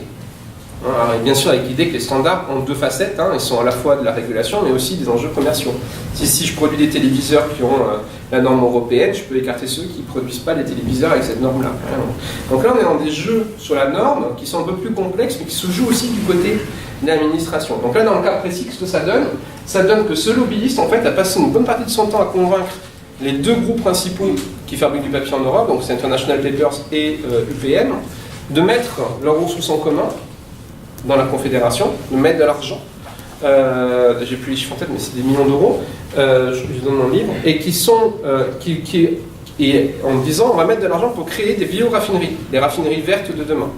Et donc on va aller voir la Commission, et on va proposer à la Commission de monter un PPP, partenariat public-privé, en disant à la Commission, nous on met 80 millions d'euros, nous le secteur européen du papier, on met 80 millions d'euros, est-ce que vous mettez autant pour monter l'innovation et mettez aussi de l'académie et là on va créer des bioraffineries européennes et l'Europe fabriquera du papier en dégageant moins de CO2. Alors l'étape d'après c'est quoi? C'est qu'une fois que vous avez obtenu cette avance-là du point de vue on va dire technologique, une fois que vous avez fait cofinancer votre innovation technologique par des fonds publics, on peut espérer que ça devienne une norme et on peut espérer que ça ferme le marché au papier asiatique qui lui continue de fabriquer du papier avec beaucoup de CO2. Et donc quand ça marche, ça donne Biocore. Hein, donc derrière Biocore, vous avez la Confédération européenne du papier industriel qui arrive avec l'essentiel de l'industrie en Europe qui est en situation quasiment oligopolistique aujourd'hui, hein, le papier en Europe. Et en face, l'INRA, des établissements de recherche publics de différents pays européens, différentes universités. Et donc on a beaucoup de schémas comme ça à Bruxelles où finalement le lobbying aujourd'hui c'est une business association qui regroupe les 4-5 principales compagnies du secteur, hein, comme je l'ai décrit, plus simplement des confédérations mais des firmes internationales, qui vont aller voir, qui vont tomber d'accord sur une nouvelle forme de production, une forme d'innovation, vont aller voir la commission en lui demandant de la cofinancer, éventuellement sous la forme d'un PPP, hein, en captant une partie aussi des ressources de la publique pour la recherche. Et ce PPP va permettre la construction sur la durée des nouveaux standards qui après pourront éventuellement faire l'objet de barrières commerciales à l'égard des marchés asiatiques, etc. Donc là, il y a beaucoup de débats à Bruxelles sur l'anti-dumping, la Chine, etc. Parce que derrière, il y a ce type de partenariat de plus en plus fréquent. Alors là, je vous ai donné le papier, mais en fait, ça marche pour beaucoup de choses. Donc là, je donne notre exemple dans le livre comme le Shift to Rail. Donc ça, c'est carrément un ISO qui a été déposé par une confédération européenne des constructeurs de trains et qui aujourd'hui est à la base d'un PPP sur le passage du fret au camion et qui est là aussi cofinancé par la Commission européenne. Donc là, l'idée est la même, c'est-à-dire on a une fédération européenne patronale qui a mis en place un ISO, l'a géré, et maintenant c'est la base, cet ISO est la base d'un PPP pour développer le fret. Donc là, on a, on va dire, on a beaucoup d'investissements des firmes auprès de la Commission européenne pour capter ce type de ressources administratives. Ce qui explique en miroir que les profits des lobbyistes soient de plus en plus aussi orientés vers cette administration, et y compris cette administration technique. C'est-à-dire que ce que je montre rapidement dans un papier pour Société contemporaine, c'était notamment l'élévation du nombre de doctorants en toxicologie directement salariés par ces associations, parce que quand il faut monter ce type de partenariat avec des scientifiques, quand il faut aller voir des agences techniques, il faut avoir des gens qui directement puissent parler du point de vue technique. Je peux me parler encore ou je me laisser 5 minutes? Donc, ce qui fait qu'en fait, le lobbying, quand on est côté acteur, s'apparente de plus en plus à une manipulation d'un savoir sur l'administration. C'est comment utiliser une connaissance de l'administration pour parvenir à construire ce type de montage. La représentation, là c'est un extrait d'une plaquette interne du groupe d'intérêt des entreprises de certification, et on voit que le portrait qu'ils proposent à leurs adhérents, en leur disant regardez, on bosse bien pour vous, c'est pas le portrait d'un député, c'est M. Macmillan qui est chef d'unité, et donc M. Macmillan, vous ne savez pas qui c'est, mais eux ils savent, et donc lui, Macmillan, il travaille sur les questions d'ISO pour la commission. Et donc le gros du travail des représentants d'intérêt, c'est de comprendre comment leurs directives ou leurs chefs de bureau, leurs desk officers évoluent sur leur dossier. Donc je me souviens d'une observation au CEFIC où les personnes à côté de moi m'expliquent que là ils sont foutus pour continuer d'avancer avec leur chef de bureau habituel, parce qu'elle attend une mutation dans une autre DG. Elle a réussi à faire aboutir une directive qui traînait depuis 10 ans sur les films plastiques alimentaires, et là ils attendent qu'elle attend qu'elle soit mutée dans une autre DG, donc elle ne fait plus rien parce qu'elle ne veut pas prendre de risque de faire un faux pas, et donc il faut attendre la nomination d'un nouveau desk officer pour avancer. Donc en fait, y compris eux sont tributaires des temporalités des carrières administratives, des temporalités de gestation des textes administratifs, et ils sont en permanence aussi pris dans les rivalités entre DG. Et une grande partie de leurs compétences consiste à essayer de comprendre comment jouer une DG contre une autre, par exemple. Et souvent, dans le système européen, c'est comment utiliser des informations de la DG entreprise contre la DG environnement, et utiliser des rivalités entre DG concurrence et DG marché intérieur pour arriver à faire pousser son dossier. Donc il y a toute une connaissance de la structure administrative qui est très développée et qui est au cœur du travail de lobbying. C'est comme le dit un des enquêtés, quand un député autrichien dépose un amendement au Parlement, le chef de bureau de la commission qui continue à suivre son texte, il ne va pas rappeler le député autrichien pour savoir qui est derrière l'amendement, il rappelle directement le représentant d'intérêt. Donc il y a toute une logique, si vous voulez, d'enserrement de la gestation des textes par un structure administrative qui fait que les groupes d'intérêt, les représentants d'intérêt, eux sont en permanence en train d'essayer de saisir et d'anticiper ce que pense leur chef de bureau. Donc ça se voit pas mal dans la représentation indigène. Ça, c'est une formation, un papier qui circule pas mal sur Bruxelles, c'est une formation qui notamment a été faite au CEFIC sur comment on travaille le bon lobbyiste. Donc là, c'est la courbe d'influence du lobbyiste. Plus elle est haut, plus il est fort.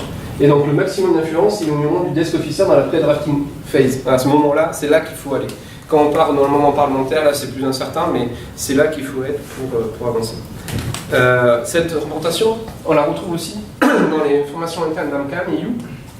Ça, c'est une formation à destination d'apprentis lobbyistes danois, où les gens d'AMCAM et EU leur expliquent que, attention, ça n'a rien à voir, les USA et l'Union européenne. Dans le cas des États-Unis, le fundraising est vraiment un élément constituant de la vie politique, alors que l'Union européenne, il n'y a pas de PAX, il n'y a pas de Political Action Committee, c'est-à-dire quand vous êtes au Congrès, donc ça pour ceux qui regardent House of Cards, vous savez bien maintenant, quand un lobbyiste vient voir un membre du Congrès, il lui explique qu'il faut mieux pousser son amendement, mais si jamais il ne pousse pas son amendement, le coup d'après, il verra le nom de cette entreprise-là dans le Political Action Committee, c'est-à-dire dans les fonds de campagne de son concurrent direct dans une circonscription. Or, au niveau européen, ça ne marche pas du tout comme ça. Un député européen n'est pas garanti d'une réélection par rapport à une circonscription avec des comités de campagne transparents, etc. Il est réinvesti par des partis nationaux. Donc il y a tout un jeu d'intermédiation et de connexion avec la vie politique qui n'est pas du tout, pour le coup, la même. Bon, tout ça, je suis obligé de passer. Et donc tout ça explique pourquoi on a comme ça une transformation des staffs. Hein. Donc là, c'est le cas de Euroclore qui explique qu'eux sont passés de donc 2 salariés à mi-temps en 90 à 14 employés plein temps en 2002 avec 5 qui ont des PhD. Moi, j'ai fait des réunions internes de certaines fédérations, notamment dans les métaux, où on avait 14 participants, 12 avaient des doctorats en toxicologie. Et donc tous c'était des lobbyistes. Quoi. Donc ça, c'est le profil, on va dire, modal. Et la discussion, je ne peux pas vous la faire en entier, mais j'aurais eu le temps, je vous faisais la réunion là. La discussion porte sur comment on calcule l'exposition de souris à des substances et comment on va contrer les propositions de l'Agence chimique européenne sur ces questions-là. Voilà. Je vais m'arrêter là, puis s'il y a des questions, je vais faire juste une petite conclusion, peut-être ce serait pas mal. Et s'il y a des questions, on reviendra dessus. Mais donc l'idée qui est défendue dans le livre, c'est que finalement, le capital bureaucratique, c'est pas simplement un processus d'accumulation dans des locaux, de données, etc. C'est aussi un enjeu de mobilisation, y compris par les milieux privés. Et finalement, ce qu'on appelle lobbying, ce n'est qu'un moment dans une tentative d'appropriation des ressources et des potentialités offertes par le capital bureaucratique. Et ce modèle-là, je pense qu'on pourrait assez avantageusement le transcrire à ce qui se passe dans le niveau national. Hein. C'est-à-dire en France, le MEDEF passe un grand temps, les staffs permanents du MEDEF passent un grand moment à essayer de comprendre ce qui se passe dans les bureaux de Bercy. Et les discussions se jouent là aussi à ce niveau-là. Et une bonne partie de ce qu'on appelle lobbying, c'est une forme d'appropriation de ressources administratives. On manipule un savoir sur l'administration pour décrocher une partie des ressources contenues dans le capital bureaucratique. Voilà. Donc si on le pense comme ça, je pense que ce qui est intéressant, c'est qu'on peut aussi décloisonner l'analyse de l'État et voir ce qui se joue de l'État en dehors de l'État. C'est-à-dire travailler sur comment les savoirs d'État sont monétisables, monnayables à l'extérieur. Comment une connaissance sur l'administration peut être une ressource économique. Et donc là, on fait une sociologie de l'État, mais qui n'est plus dans l'État. On suit les acteurs en même temps qui sont porteurs d'une connaissance souvent incorporée pour les anciens, mais aussi une connaissance apprise sur le tas de comment marche une administration. Et cette connaissance de l'administration, elle a une possibilité d'appropriation qui est par des acteurs non administratifs. Donc on peut faire de la sociologie de l'État en dehors de l'État. Merci.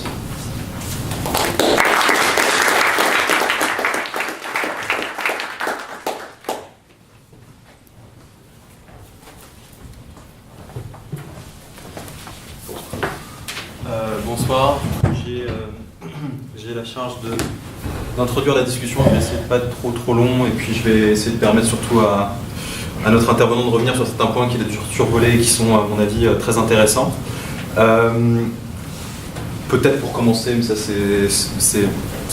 a l'air formel mais c'est très sincère, je trouve que l'étude produite par Sylvain Laurence est extrêmement impressionnante. C'est quelque chose qui montre à la fois une enquête de terrain longue avec des entretiens, des observations, des études d'archives, une socio-histoire, et c'est vraiment une recherche tout à fait stupéfiante, avec en plus un point qui est très intéressant, qui est que c'est heuristique d'avoir un décentrement de regard et de s'éloigner un peu des grands acteurs très en vue que sont les parlementaires, les PDG, etc.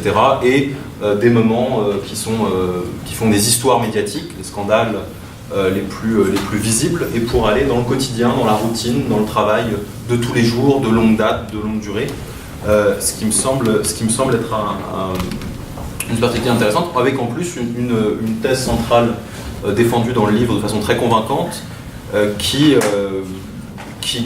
semble être vraiment contre-intuitive à l'origine et intéressante, et qui brise avec beaucoup de prénotions et d'impressions qu'on a, à savoir que c'est pas les lobbyistes qui attaquent des braves garants de l'intérêt général, mais ces lobbyistes sont là parce que les bureaucrates les ont appelés, les ont constitués et ont besoin finalement de se construire une légitimité par le dialogue qu'ils ont avec eux. Et ça, c'est vraiment quelque chose qui va à l'encontre de beaucoup d'a priori quand on connaît pas le sujet. Et c'est une étude qui je pense va devenir de plus en plus incontournable sur ce sujet. Alors, j'aurais quatre grands points, on va dire. Tout d'abord, deux endroits où on reste un peu sur sa faim Premièrement, c'est et on a un membre, au moins un du STS ici, c'est justement le fait de faire dialoguer ce que tu relèves de la position des scientifiques et de l'enrôlement des scientifiques, aussi bien du côté bureaucratique que du côté des milieux d'affaires, mais au prisme de ce que des gens comme Dominique Pestre ou autres vont dire de l'histoire des sciences ou de la logique d'intrication de plus en plus grande d'intérêt économique et d'intérêt scientifique, à tel point qu'on ne sait plus vraiment qui est quoi, qui fait quoi, donc des apports des STS et de l'histoire des sciences. Le deuxième point, éventuellement, où il y aurait peut-être à pousser davantage, c'est sur une réflexion qui allierait cette sociologie qualitative et quantitative de terrain, cette socio-histoire très fine, avec quand même peut-être des apports en théorie politique, notamment sur un concept qui revient énormément dans le livre, mais qui en théorie politique est un concept très contesté, très discuté, etc., ce concept de représentation. Là, je renvoie notamment pour montrer que cette perspective où on mêle sociologie politique et on refuse pas le dialogue avec les théoriciens et les philosophes, à une des dernières éditions de la revue française de sciences politiques, et le dossier Prétendre représenter, qui était dirigé par Samuel Hayat et Virginie Dutoya, où ils essayaient d'allier justement des apports de concepts, notamment de la part du théoricien Michael Saward sur la representative claim, la prétention à représenter, la représentation comme quelque chose qui se déclare et qui doit faire l'objet d'une validation, mais sans nécessairement passer par des élections, avec des études de terrain, que ce soit ceux de Julien Talpin ou de Marie Keloui sur des institutions internationales. Bon. Pour revenir plus sur l'étude maintenant, et ça, t'as pas pu en parler, et moi je pense que c'est un point qui vraiment m'a intéressé et m'a fait bondir de mon siège dans le livre, c'est quel rôle jouent les ONG, les citoyens et les associations citoyennes dans ce jeu. Bon, alors là je vais te laisser revenir, tu as des slides dessus sur notamment je pense que ça se réduit pas à ça, mais le fait que tu montres que clé en main, une compagnie, un cabinet de consulting peut fournir à une fédération un faux mouvement citoyen pour défendre ses intérêts sous couvert de greenwashing, sous couvert d'intérêts écologiques, etc. Et ça, c'est quelque chose qui me semble aussi excessivement intéressant, et puis qui renvoie également à cette notion de représentation comme être parlé. La représentation comme, mais ça c'est pour Dieu, donc tu dois. Le troisième point, c'est quand même qu'à la fin, et qui renvoie, j'ai essayé les questions à un lien logique. Donc, après avoir vu le rôle un peu marginal que jouent les ONG et les mouvements citoyens, notamment en raison d'une question tout bête déjà ils arrivent très tard, comme tu le dis, mais en plus ils ont des moyens qui ne sont pas comparables, tout simplement, et notamment des moyens pas seulement financiers, mais aussi au niveau de l'expertise scientifique, qui se revient au premier point. Mais c'est que du coup, à la fin du livre, et même si tu te permets d'être un peu plus, d'être plus critique dans cette partie-là, c'est bien, mais on sent que cette analyse est utile pour réarmer la critique, mais d'un certain côté, à la fin, il y a une espèce de fatalisme, une chape de plomb qui tombe, et on se demande qu'est-ce qu'on peut faire, et la conclusion, la dernière phrase est quand même assez tragique à ce niveau-là, c'est pas grand-chose, ça risque de rester. Ah non, c'est pas ça. Il faut réarmer, mais tu penses pas que ça va changer de sitôt. Oui, tu penses pas que ça risque de... Les solutions ont pas l'air viables pour toi. C'est-à-dire que d'un côté, il n'y aura pas d'Europe sociale, et d'un autre côté, l'Europe nationale, avec la même chose qui se joue entre Bercy et le MEDEF, n'est pas souhaitable. Donc, mais entre les deux, il y a le mouvement social. C'est comme ça l'espoir. Oui, mais c'est un peu léger, peut-être. Aucun véritable contre-pouvoir ne pourra envoyer cette personne. Oui, d'accord. Bon. Donc, ça, c'est... Et donc, c'est aussi peut-être quelque chose qui est plus lié, pas seulement à une question d'optimisme ou de pessimisme, mais tout simplement à ta position qui est une analyse de structure. Du coup, ça pose la question de comment est-ce qu'on peut, tout en analysant la routine et les structures et l'histoire longue, très longue de logiques qui se mettent en place de longue durée, qui sont là pour longtemps et qui ont l'air d'être assez solides, comment est-ce qu'on pense quand même le changement, et y compris le changement structurel, pas le changement cosmétique de surface, comment est-ce qu'on arrive à le penser? Et d'ailleurs, à ce sujet, je me suis posé des questions, c'est quid des cas où il y a des crises, où il y a, et là Hervé sera intéressé je pense, des scandales, où il y a des moments difficiles comme par exemple le bras de fer entre Syriza et son référendum et les institutions comme l'Eurogroupe, la Banque Centrale Européenne, etc.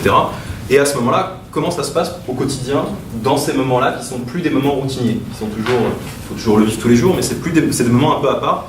Et dans ces cas-là, les bureaucrates et les lobbyistes, est-ce que ça change les choses, ou ils savent que la tempête passe et ils restent calmes, ou est-ce qu'à ce moment-là, au contraire, les élites, les grands personnages reprennent la main et c'est eux qui gèrent le jeu pendant ce temps-là avant que tout revienne au niveau normal. Et enfin, dernier point, la slide que tu avais montré de la formation de l'AmCham le montrer un peu avec les PAC, c'est dans quelle mesure l'analyse que tu proposes des langues d'approche originales et intéressantes par la bureaucratie, par le quotidien, pas par les grands, nécessairement les grandes têtes, peut être pertinent hors du cadre de l'UE. Tu dis que pour la France, ça peut être le cas avec Bercy, le MEDEF. Mais est-ce que dans quelle mesure ça peut être généralisé et développé ailleurs et rester pertinent, parce qu'il y a le cas donc, des États-Unis en effet où là un enjeu important c'est les PACs et les super PACs, c'est le financement des campagnes électorales où c'est pas le même travail, et là c'est un travail pas au niveau des bureaucrates mais au niveau des élus. Mais est-ce que ça supprime un travail au niveau des bureaucrates? Pas sûr. Et il y a également, vu que tu es ici, le cas de la Suisse où il y a la phase pré-parlementaire où là il y a une forme de lobbying qui est différent et qui est aussi au niveau, avec des mobilisations d'experts bien sûr, mais aussi au niveau des élus. Et donc dans quelle mesure ce programme de recherche avec un angle d'attaque original comme ça devrait se reconfigurer pour être pertinent sur d'autres champs et d'autres pays. Voilà, en général. Merci beaucoup pour cette lecture détaillée. Sur les deux points que tu proposes, donc les deux faiblesses que tu soulèves sur la fabrication avec l'histoire des sciences, c'est sûr que j'en cite sans doute pas assez, je les mobilise pas assez.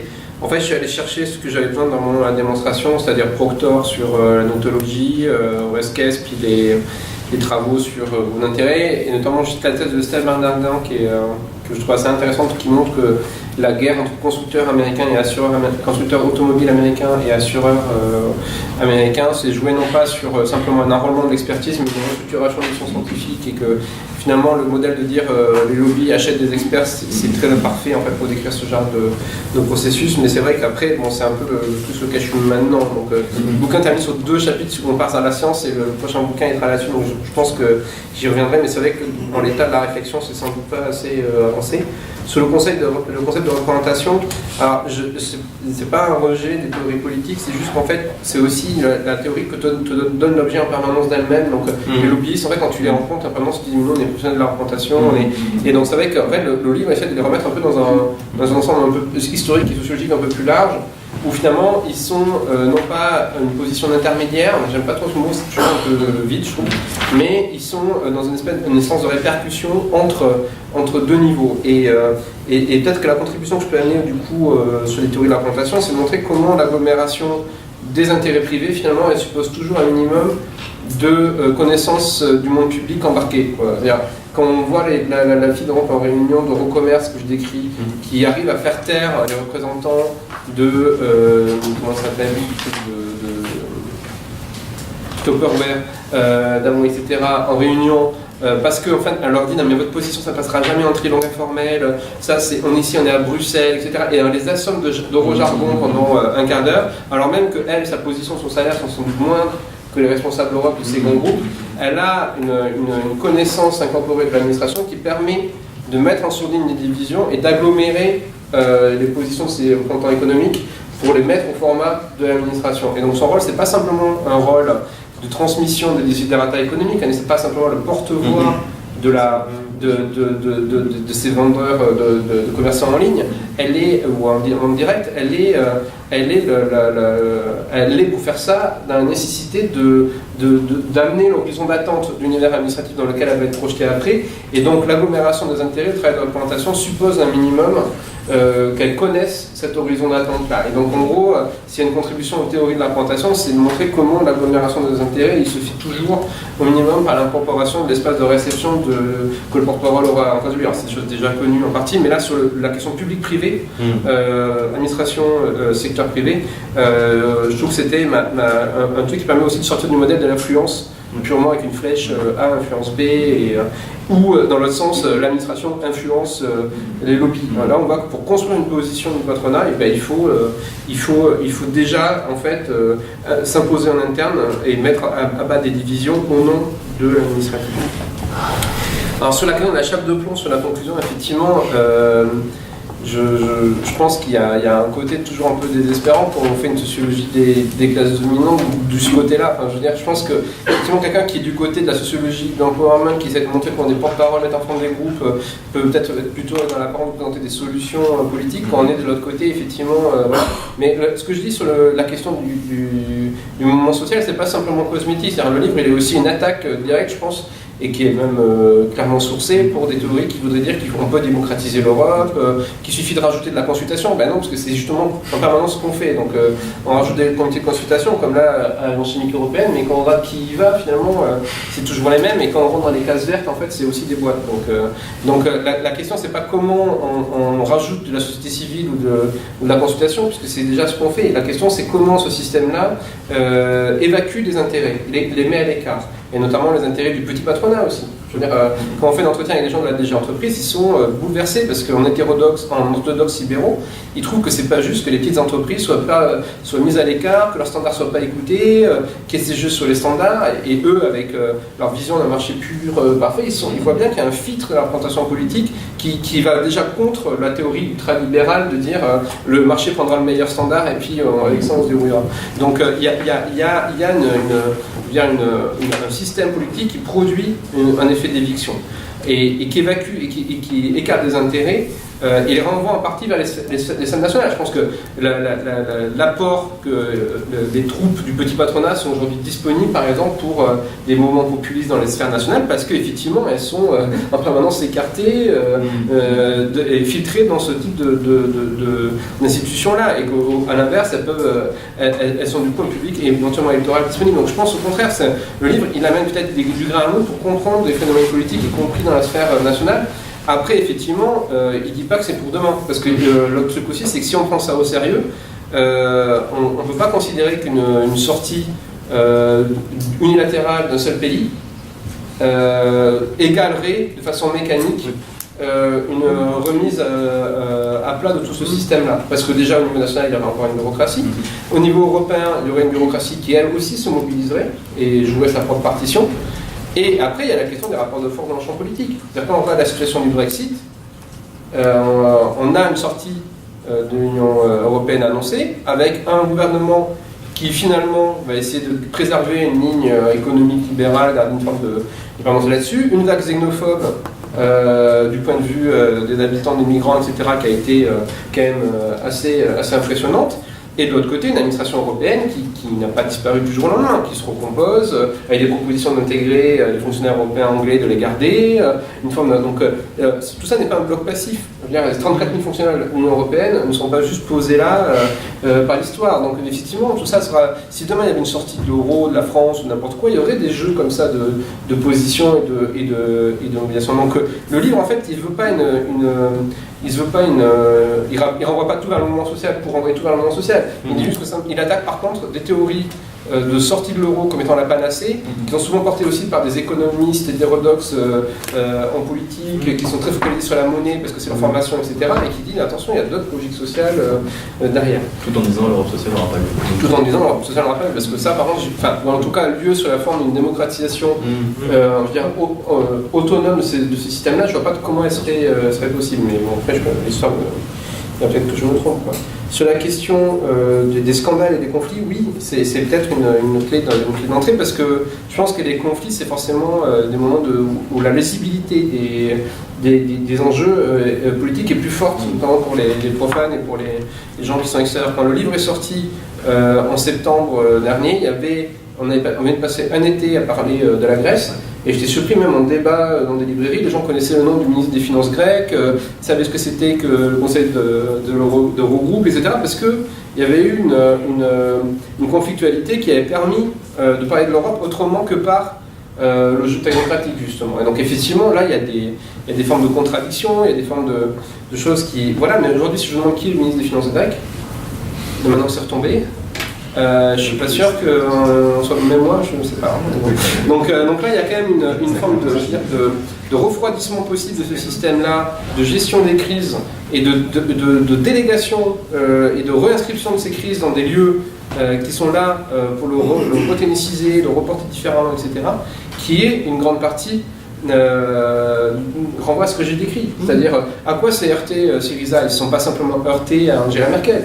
Syriza, il s'est heurté à un groupe administratif constitué, une banque centrale européenne qui arrive avec des dossiers, et on voit bien que là, il y a quelque chose qui est de l'ordre quand même d'une masse critique d'acteurs qui pèse sur le jeu politique. Et donc pour terminer sur comment on pourrait transposer en dehors de l'UE, tu donnais l'exemple suisse que je connais mal, et sur les États-Unis que je connais un peu plus, je pense qu'effectivement il y a une tendance à toujours valoriser ce qui se passe dans la sphère parlementaire quand on fait la sociologie des groupes d'intérêt, et je serais assez curieux de voir des travaux qui poseraient la question du pouvoir de mise à l'agenda de l'administration sur le Congrès. Ça, ce serait une façon de traiter ce genre de questions-là. Et de l'autre part, le travail de lobbying mené en direction de l'administration fédérale ou de différentes agences par l'intérêt économique. Et effectivement, là aussi, c'est des effets de source. C'est-à-dire que la science politique américaine des groupes d'intérêt, elle a accès à des registres très bien faits, et que moi aussi j'ai pu utiliser, citer dans le livre, où on retrouve les dollars, etc.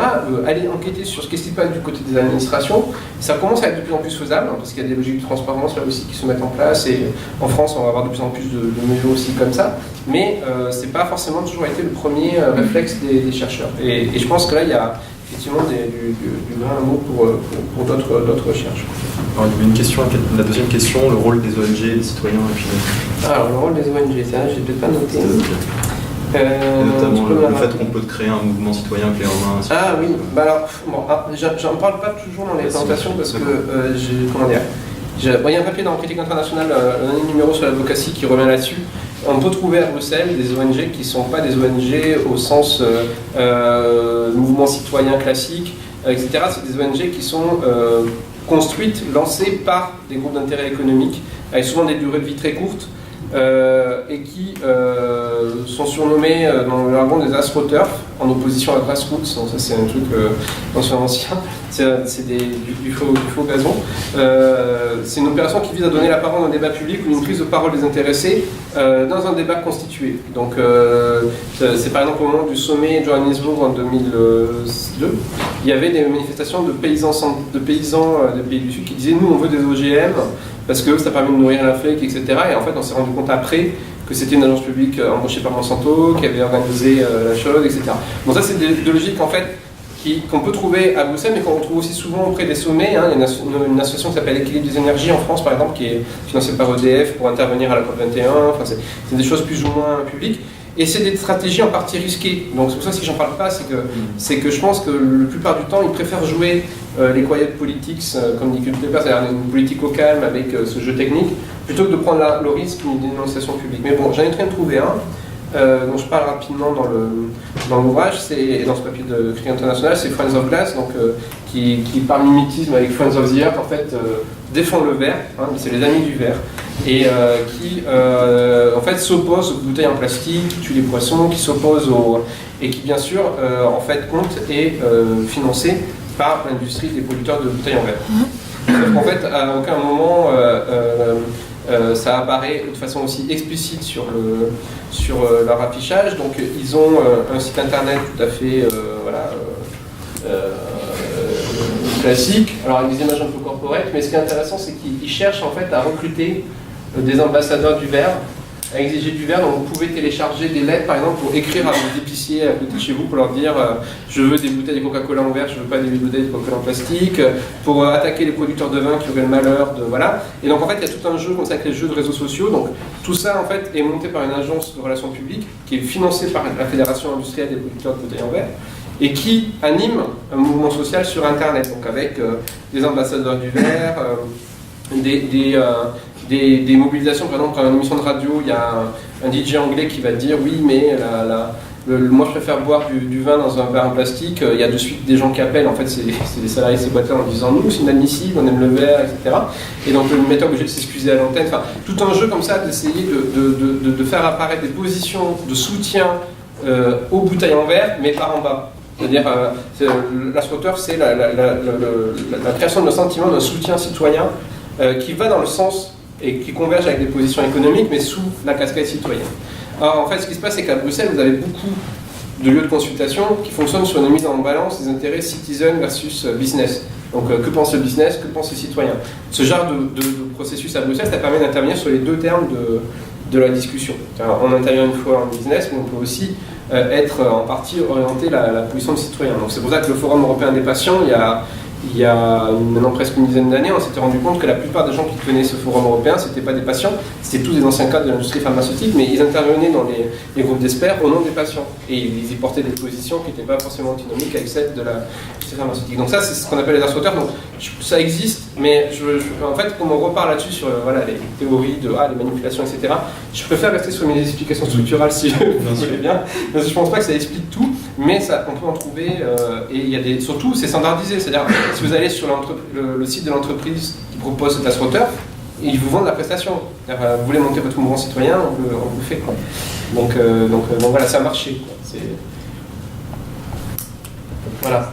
Mais après, il y a des tensions internes, et voilà. Donc là, c'est un jeu, c'est passe la bouteille en verre à ton voisin, qui a sauté du coup. T'as plus la slide sur la comparaison. Ouais, ça je l'ai mis pendant que tu parles. Donc, si les gens ont des questions à poser. Si je demande un truc sur le assorteur, justement,